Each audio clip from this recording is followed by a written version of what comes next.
E aí pessoal, tudo bem? Quem fala é o Jota e no vídeo de hoje a gente vai estar trazendo para vocês o IRDM11, um fundo imobiliário de papel bem famoso aí que o pessoal gosta bastante. E hoje a gente vai analisar o relatório gerencial dele desse mês, vamos ver o que o fundo trouxe de novidades, vamos entender um pouquinho, vamos ver como que tá os CRIs na carteira, né, com todos esses problemas de crédito que tem acontecido nos últimos meses. Vamos dar uma olhadinha nisso aí. Então bora começar e deixar de enrolação. Bom pessoal, para começar eu vou deixar minha opinião aqui em relação ao relatório, que eu já fiz uma análise antes. Gostei bastante do relatório do fundo. Acredito que eles são bem diretos, não faltam muitas informações, então eles são bem focados e definidos o que eles estão para trazer para a gente. Vamos lá, comentário mensal aqui do gestor, ele fala em relação à distribuição, que foi de 86 centavos, e fala um pouquinho aí do que a gente já sabe, né, em relação ao mercado atual e tudo mais do IPCA. Isso afeta também o fundo, porque o fundo tem a parte, grande parte dele é IPCA, então acaba afetando um pouco os rendimentos, mas nada demais assim, e a ideia deles é continuar aí no IPCA nos próximos meses. E aí eles comentam uma informação que até eu na hora assim eu dei um assustado, mas aí depois eu fui entender um pouco mais. O fundo tá com um patamar de caixa de cerca de 216 milhões, isso mesmo. O fundo tem de caixa hoje 206 milhões. Então assim, é difícil você ver um fundo de CRI com tanto caixa. E eles explicam que esse valor, né, eles são usados para fazer alocações e eles buscam essas alocações com maior segurança, visto que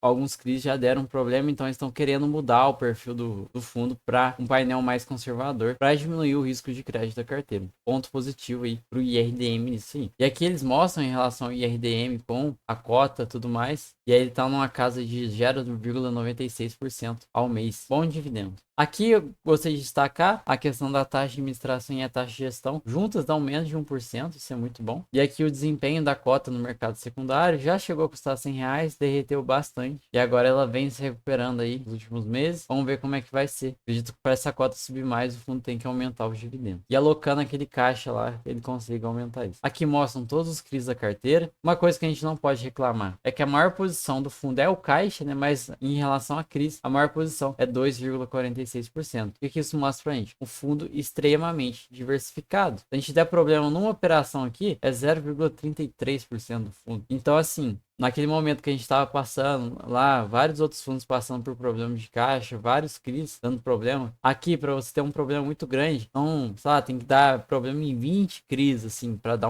pra gente dizer, nossa, tá dando problema, realmente. Porque, olha só essas posições. A gente tem posição aqui de 0,01%. Pensa comigo, olha esse valor. Se isso aqui dá problema, realmente vai afetar o fundo? Não vai afetar o fundo. Então, parabéns para a gestão do IRDM. Acho que eu nunca. Tem vários fundos de CRI, vários high grade, mas eu acho que esse daqui é um dos mais diversificados que a gente tem no mercado. Eu realmente nunca vi isso, um fundo com tantas operações abaixo de 1%. Eu acho que é isso que os fundos de CRI têm que seguir, é essa diversificação. Porque se dá problema com tá, dá problema com a saga aqui, com a saga mouse. Tá, 0,40% do patrimônio. Você não vai perder todo o seu rendimento e tudo mais por causa desse probleminha, entendeu? Então aí pros fiagos também e pros FIs de papel, aprendam com o IRDM, diversifique. E aqui mais fundo de CRI, aqui tem alguns FIs em renda fixa e a carteira de fundos imobiliários também muito bem diversificada. E aí fica aqui o destaque para algumas posições: DEVA 11, HCTR 11, TORD 11, VSLH 11, o RPR 11 que deu aquele problema, estão emitindo abaixo do valor patrimonial e com uma taxa que ninguém vai querer pagar. Bom, fundos mais problemáticos que eu consigo olhar assim por cima são esses aqui, mas é aquele negócio, são 700 milhões em fundos imobiliários. Eu fico pensando, se o RDM acaba com essas posições e vai tudo pro CRI, o que a gente não teria de rendimento aumentando aí? Estaria fácil acima de R$ 1 aí. Vamos lá, vamos fazer uma conta rápida. A média de pagamento mensal do fundo está em 0,96. Vamos dizer aí 0,96 de 704 milhões.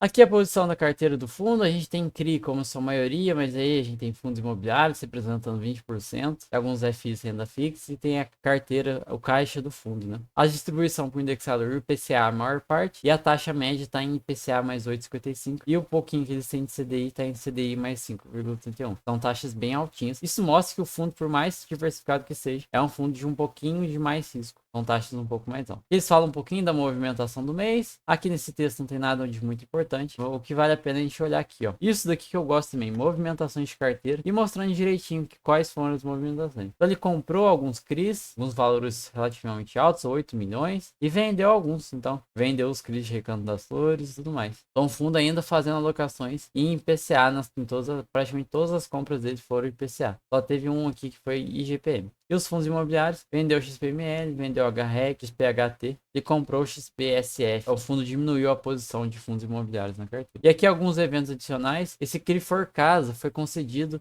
uma carência temporária de pagamento. Aí eles comprou para a empresa poder se reestruturar e tudo mais. A posição representa 0,5 do PL e o impacto aí nos próximos meses vai ser de 0,0063 rendimento. O CRI Vale, questão de energia, não é a Vale de mineração, teve um pré-pagamento do CRI em questão e a equipe, eles falam que a equipe de gestão não enxerga esse fato como uma preocupação. E aí comenta um pouquinho dos fundos imobiliários, do DEVA, do HCTR, do URPR, e apresenta uma TIR de 4,62%, 336% e 174%. E eles comentam que ocorreu a entrada de mais um sócio com a Reforçite de Análise, a Nand Gana Batula, e comenta da experiência e tudo mais. E aqui a DRE do fundo gerou aí cerca de 34 milhões, tudo mais, tem muito dinheiro em caixa, olha, o caixa está gerando quase 2 milhões por mês. Então assim, no momento que a gente tem esse CDI tão alto, eu acho que sim, vale a pena manter essa posição em caixa aí e alocar só em CRIs que vão te trazer segurança e depois de uma análise muito bem feita. Não tem por que ficar correndo para alocar, sendo que a gente tem um CDI aí rendendo 13,35 ao ano. E aí, tirando a despesa e tudo mais, sobrou pro fundo aí 31 milhões e ele distribuiu aí todos os 31 milhões e gerou 86 centavinhos por cota. Eles comentam um pouquinho mais da estratégia e tudo mais, depois vocês entrem aqui e dão essa analisada. Vamos lá, indicadores. O fundo está custando atualmente R$ 88,35, um dividend yield de 13,22. Quando a gente olha o gráfico, a gente vê uma desvalorização de 14% nos últimos 12 meses. E é um fundo que já